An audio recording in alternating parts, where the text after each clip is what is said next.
இங்கே மீனாவும் கிறிஷுக்கு சாப்பாடு கொடுக்கலான்னு சொல்லிட்டு கிறிஷ் எங்கம்மா இருக்க அப்படின்ற மாதிரி கேட்குறாங்க.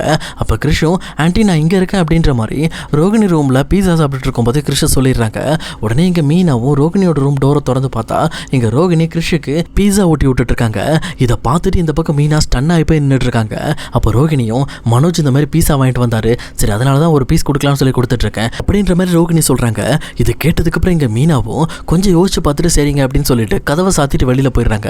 அதுக்கப்புறம் கிறிஷுக்காக போட்ட சாப்பாடை முத்துக்கிட்ட கொண்டு போய் கொடுக்குறாங்க. அதை வாங்கின முத்துவும் என்னாச்சு நீ கிறிஸுக்கு தானே சாப்பாடு போட்டேன் எனக்கு எது கொண்டு வந்து தர அப்படின்ற மாதிரி கேட்குறாங்க. அப்போ வந்து நடந்த விஷயத்தை பற்றி மீனா சொல்கிறாங்க.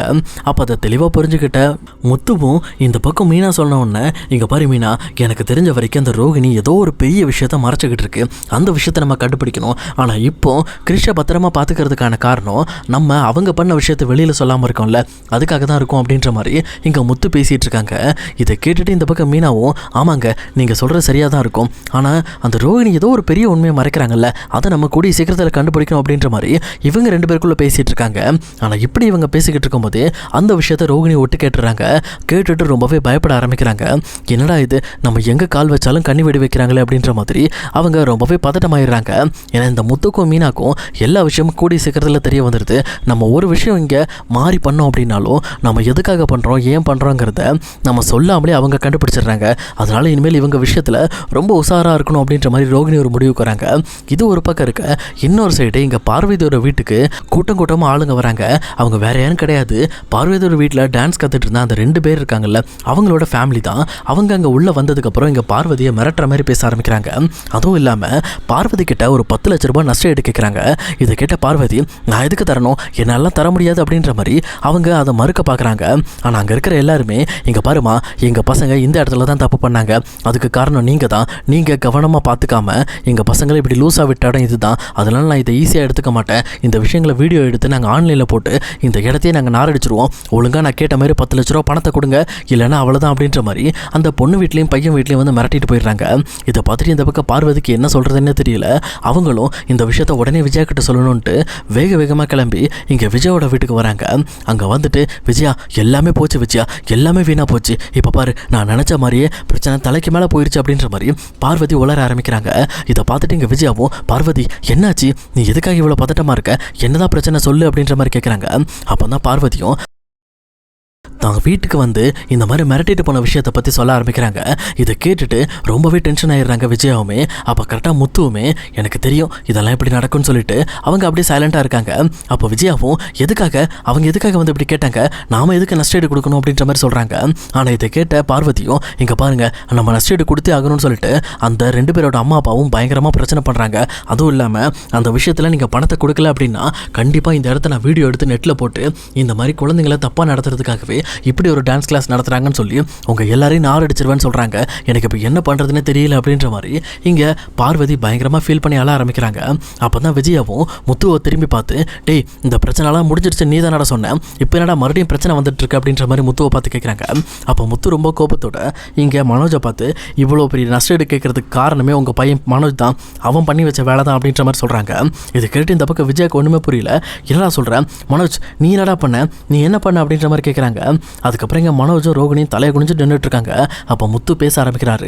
இவன் தான் நாங்கள் பேசுறதுக்கு முன்னாடியே போயிட்டு இந்த மாதிரி உங்களுக்கு நஷ்டஈடு கொடுத்துட்றோம், அதுவும் இல்லாமல் இந்த பிரச்சனையை ஈஸியாக முடிச்சிடலாம், அந்த பொண்ணு வயிற்றில் இருக்க கருவை அழைச்சிருங்கன்ற மாதிரி இப்படி ஒரு கேவலமான புத்தியோடு போய் பேசியிருக்கான். அதனால தான் அவங்க இப்போ நஷ்டஈடு வேணும்னு சொல்லி வந்திருக்காங்க.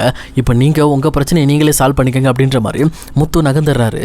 இதை பார்த்துட்டு இங்கே விஜயா ரொம்ப டென்ஷனோட டேய் மனோஜ் இவன் சொல்கிறதெல்லாம் உண்மையாடா, நீ சொன்னியாடா அப்படின்ற மாதிரி கேட்குறாங்க. அப்போ தான் மனோஜுமே திருன்னு முழிக்க ஆரம்பிக்கிறாங்க. இதை பார்த்துட்டு விஜயாவும் ரொம்ப டென்ஷனோட டேய் நான் கேட்டுட்ருக்கேன்ல வாயை திறந்து பேசுகிறா அப்படின்ற மாதிரி கோவப்படுறாங்க. உடனே இங்கே மனோஜும் ஆமாம்மா சொன்னது உண்மைதான், அதெல்லாம் ரோகிணியோட பிளானை கேட்டு தான் நான் பண்ணேன், இதுக்கெல்லாம் காரணம் ரோகிணி தான் அப்படின்ற மாதிரி இங்கே மனோஜ் ரோகிணியை மாட்டி விட்டுறாங்க.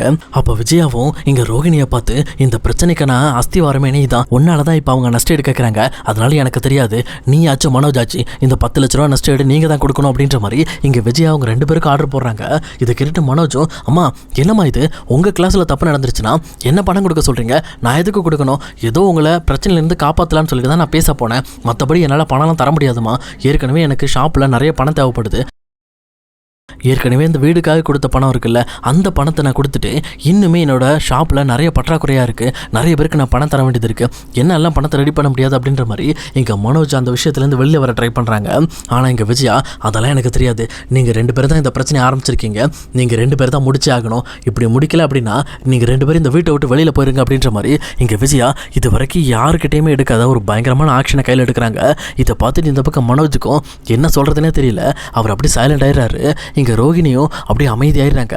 ஆனால் விஜய் ரோகிணியை பார்த்து, இங்கே பாரு ரோகிணி, எனக்கு தெரியாது, நீங்கள் எப்படியாவது இந்த பணத்தை கட்டினா மட்டும்தான் இந்த வீட்டில் இருக்க முடியும், உங்களுக்கு 1 வாரம் டைம், அந்த 1 வாரத்துக்குள்ளே நீங்கள் அந்த நஷ்டஈடு பணத்தை கட்டிட்டு ஒழுங்காக இந்த பிரச்சனையிலேருந்து எங்களை வெளியில் கொண்டு வரணும், அப்படி இல்லைன்னா அவ்வளோதான் அப்படின்ற மாதிரி இந்த பக்கம் விஜயை மிரட்டிட்டு உள்ளே போயிடுறாங்க. இதை பார்த்துட்டு இந்த பக்கம் முத்துவும் மீனாவும், டேய் இப்போ புரியுதா, எந்த விஷயத்துலையும் அவசரப்படக்கூடாதுன்னு இப்போ தெரிஞ்சுக்கிட்டியா, இப்போ உன் பிரச்சனை நீயே சமாளி, நீ பேசினதுக்கு நீ தான் எல்லாத்தையும் அனுபவிக்கணும்னு சொல்லிட்டு அவர் ஒரு பக்கம் அங்கேருந்து விட்டுட்டு கிளம்பிடுறாங்க. இந்த மாதிரி மனோஜ் ரோகிணியை பார்த்து முறைச்சிட்டு ரொம்ப கோபத்தோட ரூமுக்கு போயிடுறாங்க. உடனே ரோகிணி பின்னாடி போயிட்டு, மனோஜ் என்ன எதுக்கு முறைக்கிற, நான் தான் இந்த பிரச்சனைகள்லாம் காரணமா, அது எதுக்கு உங்கள் அம்மா கிட்ட என்ன போட்டு விட்டுட்டுருக்க அப்படின்ற மாதிரி இங்கே ரோகிணி மனோஜ் கிட்ட கேட்குறாங்க.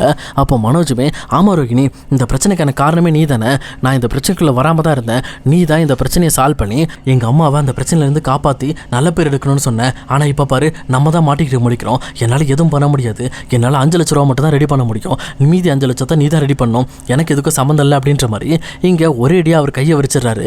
இதை பார்த்துட்டு ரோகிணிக்கு என்ன பண்ணுறதுனே தெரியல, என்ன இது, இவன் கொஞ்சம் கூட நமக்கு சப்போர்ட்டாகவே இருக்க மாட்டேன்றானே அப்படின்ற மாதிரி இங்கே மனோஜ் பண்ணுற விஷயங்களை நினச்சி ரோகிணி ரொம்பவே கவலைப்பட ஆரம்பிக்கிறாங்க.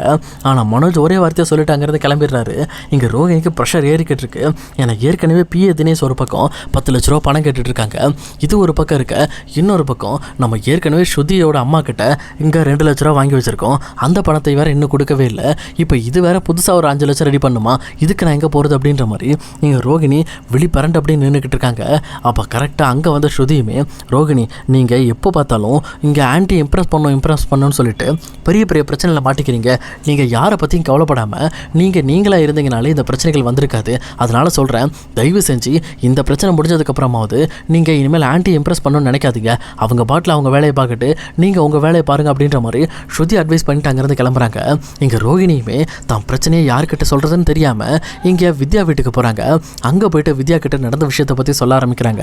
இதை கேட்டுருக்க வித்யாவும், என்ன ரோகிணி இது, உன் வாழ்க்கையில் பிரச்சனை மேலே பிரச்சனை வந்துக்கிட்டே இருக்குது, எப்படி தான் இந்த பிரச்சனைகளை நீ சமாளிக்க போகிற, இப்போ பாரு நீ சொன்ன ஒரு பொய் இப்போ எவ்வளோ பெரிய பொய்யா மாறி இப்போ அது உனக்கே ஆபத்தாக வந்து நிற்குது, இப்போ எப்படி இதெல்லாம் சமாளிக்க போகிற அப்படின்ற மாதிரி இங்கே வித்யா கேட்குறாங்க. அப்போ எப்போ போல ரோகிணியுமே, இங்கே பாரு வித்யா, இந்த விஷயத்தில் கண்டிப்பாக நீ தான் எனக்கு ஹெல்ப் பண்ணி, இந்த ஒரே ஒரு டைம் மட்டும் எனக்கு ஹெல்ப் பண்ணு, எப்படியாவது அந்த பணத்தை நான் கொடுத்துட்றேன், அது எனக்கு கொஞ்ச நாள் டைம் மட்டும் கொடுத்துரு அப்படின்ற மாதிரி சொல்கிறாங்க. வித்யாவும், என்ன ரோகிணி விளையாடுறியா, என்கிட்ட 5 லட்ச ரூபாய்லாம் கிடையாது, என்னால் 5 லட்சம் தர முடியாது அப்படின்ற மாதிரி வித்யா சொல்கிறாங்க. ஆனால் ரோகிணியும், இல்லை வித்யா ப்ளீஸ் எனக்காக முருகன்ட்ட ஒரே ஒரு டைம் வாங்கி தரேன், இதுக்கு மேலே நான் கேட்கவே மாட்டேன், இந்த பிரச்சனையை மட்டும் நான் சால்வ் பண்ணிக்கிறேனே அப்படின்ற மாதிரி இங்கே ரோகிணி கேட்குறாங்க. ஆனால் இந்த பக்கம் வித்யாவும், இல்லை ரோகிணி இதுக்கு மேலே என்னால் சும்மா இருக்க முடியாது, நீ பண்ணுற விஷயங்கள்லாம் ரொம்ப ஓவராக இருக்குது, என்கிட்ட இருக்கிற பணத்தை கேட்டால் நான் தரப்போகிறேன், ஆனால் நான் இன்னுமே முருகனை கல்யாணம் பண்ணிக்கல, அதுக்கு முன்னாடி அவர்கிட்ட இருந்து லட்சமாக பணம் வாங்கினா அவர் எனக்கு கேவலமாக நினைக்க மாட்டாரா, அதனால் என்னால் இதை பண்ண முடியாது, நீ பணத்தை வேற எங்கே ரெடி பண்ணிக்கன்னு சொல்லிட்டு வித்யாவும் இங்கே ரோகிணிக்கு பணம் தராமல் மறுத்துடுறாங்க. இங்கே ரோகிணி இப்போ என்ன பண்ணுறது, எப்படியாவது 5 லட்ச ரூபா ரெடி பண்ணணும், அப்படி இல்லைன்னா ஆன்ட்டி வரை என்னை போட்டு ஒரு வழி ஆக்கிடுவாங்க, அப்படி ஆன்ட்டியே சும்மா இருந்தாலும் இன்னொரு பக்கம் அந்த பொண்ணு வீட்டு ஆளுங்களும் பையன் வீட்டு ஆளுங்களும் வந்து எனக்கு பயங்கரமான குடைச்சல் கொடுத்துருவாங்களே, இப்போ எப்படி இதை சமாளிக்கிறதுன்னு தெரியாமல் அவங்க ஒரு பக்கம் பயங்கரமாக திணற ஆரம்பிக்கிறாங்க.